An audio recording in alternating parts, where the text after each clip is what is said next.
ওসমান হাদিকে আমি শুট করেছি। আমি এখন ভারতে আছি, ভালো আছি। তোমরা বাঙালিরা আমার কিছুই করতে পারবে না। আর শোন হালারা, তোরা যাদের কাছে বিচার চাস কোনো লাভ হবে না, এরা শেখ হাসিনার গোলাম। কথায় আছে, পাপ নাকি বাপকেও ছাড়ে না। ছেলের পাপের বোঝার দায়ে এবার সেই বাপের কাঁধেই গিয়ে পড়ল। তবে ফয়সাল করিম মাসুদ যে শুধু একা পাপী তা পুরোপুরি ঠিক নয়, তার পাপের সাথে জড়িয়ে আছে পুরো গোষ্ঠী। হাদির ঘাতক ফয়সাল করিম মাসুদের বাবার স্বীকারোক্তি শোনার পর ঘটনায় নতুন মোড় এলো, বেরিয়ে আসলো আরও চাঞ্চল্যকর তথ্য।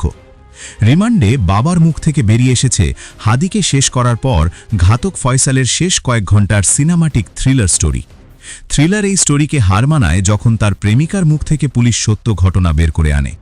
প্রেমিকা জানত ফয়সাল করিম মাসুদ গতকাল এমন একটা কাজ করবে যার জন্য গোটা দেশ আতকে উঠবে।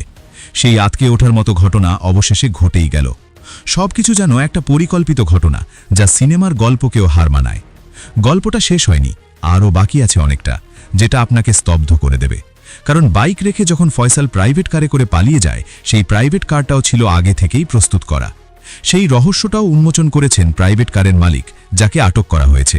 চলুন মা বাবা, প্রেমিকা আর প্রাইভেট কারের মালিকের গোয়েন্দা কাহিনীগুলো একত্রে মিলিয়ে মূল রহস্য উদ্ঘাটন করি। ইনকিলাব মঞ্চের মুখপাত্র শারিক উসমান বিন হাদিকে হত্যা চেষ্টা মামলায় আদালতে জবানবন্দি দিয়েছেন প্রধান অভিযুক্ত ফয়সাল করিম মাসুদ ওরফে দাউদ খান ওরফে শুটার ফয়সালের মা বাবা। বুধবার 17 ডিসেম্বর ঢাকা মেট্রোপলিটন ম্যাজিস্ট্রেট আদালতে বিচারকের খাস কামরায় 164 ধারায় তাদের জবানবন্দি রেকর্ড করা হয়। এর আগে বিকেলে শুটার ফয়সালের বাবা মোহাম্মদ হুমায়ুন কবির এবং মা মোসাম্মদ হাসি বেগমকে আদালতে হাজির করে পুলিশ। পরে বিচারকের খাস কামরায় নেওয়া হয় তাদের। গত মঙ্গলবার 16 ডিসেম্বর ভোরে দক্ষিণ কেরানীগঞ্জ থানাধীন হাসানাবাদ হাউজিং এলাকায় বিশেষ অভিযান চালিয়ে ফয়সালের মা বাবাকে গ্রেফতার করে র্যাব। পরে তাদের ঢাকা মহানগর গোয়েন্দা পুলিশের কাছে হস্তান্তর করা হয়। র্যাবের প্রাথমিক অনুসন্ধানে জানা যায় তাদের 4 সন্তানের মধ্যে আসামি শুটার ফয়সাল তৃতীয়। আসামি শুটার ফয়সাল রাজধানীর আগারগাঁও এলাকায় তার বোন জেসমিন আক্তারের 7ম তলার বাসায় প্রায়ই আসা যাওয়া করত। ঘটনার দিন রাতে আসামি শুটার ফয়সাল জেসমিন আক্তারের বাসায় একটি ড্যাগ নিয়ে ওঠেন। পরে ওই বাসার চিপা দিয়ে কালো ব্যাগটি ফেলে দেন এবং আবার আসামি তার ভাগ্নে জামিলকে দিয়ে ব্যাগটি নিয়ে আসেন।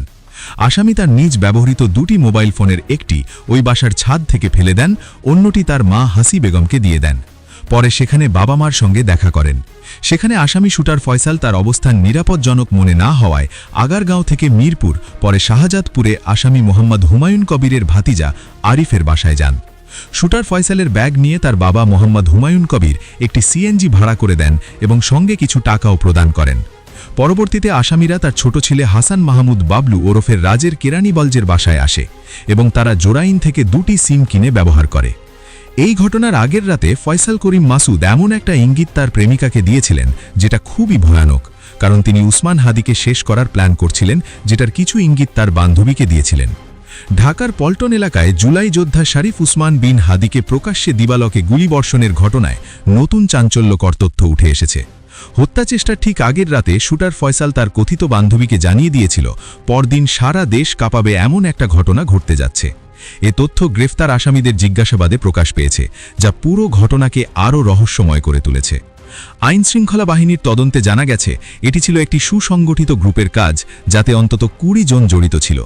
শুক্রবার দুপুরে হাদির ওপর হামলার ঠিক আগের রাতে বৃহস্পতিবার রাতে ফয়সাল এবং তার সহযোগী আলমগীর সাভালের গ্রিন জোন রিসোর্টের 204 নম্বর রুমে ছিল। সেখানে উপস্থিত ছিলেন ফয়সালের ঘনিষ্ঠ বান্ধবী মারিয়া আক্তার লিমা।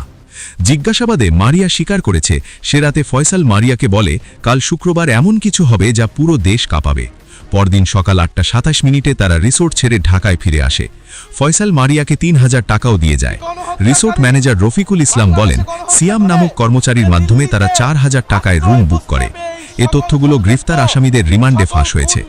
তদন্তে জানা গেছে মোহাম্মদপুরের এক সাবেক কাউন্সিলর এই হত্যা চেষ্টার মাস্টারমাইন্ড। গ্রুপটি হত্যা, অর্থায়ন, অস্ত্র সরবরাহ, পলায়ন এবং সীমান্ত পারাপারে সহায়তা সরবরাহ করেছে। র্যাব এবং পুলিশের অভিযানে এখনও পর্যন্ত 9 জন গ্রেফতার হয়েছে, যাদের মধ্যে রয়েছেন ফয়সালের শ্যালক শাহেদা পারভিন সামিয়া, শ্যালক ওয়াহিদ আহমেদ শিপু, বান্ধবী মারিয়া আক্তার লিমা, মোটরসাইকেলের কথিত মালিক আব্দুল হান্নান, সীমান্তে মানব পাচারকারী সঞ্জয় জেসিম এবং সিবিও ফয়সালের ঘনিষ্ঠ সহযোগী মোহাম্মদ কবির এবং তার বাবা মা হুমায়ুন কবির এবং মোসাম্মদ হাসি বেগম। গ্রেফতার কয়েকজনকে রিমান্ডে নেওয়া হয়েছে, যেমন হান্নানকে 54 ধারায় 3 দিনের, সামিয়া, শিপু এবং মারিয়াকে 5 দিনের এবং কবিরকে 7 দিনের রিমান্ড দেওয়া হয়েছে। দেশ জুড়ে আতঙ্ক সৃষ্টি করা এই ঘটনার মূলে থাকা আরও এক মাস্টার মাইন্ড আটক হয়েছে, যার মুখ থেকে রহস্যজনক তথ্য উঠে এসেছে।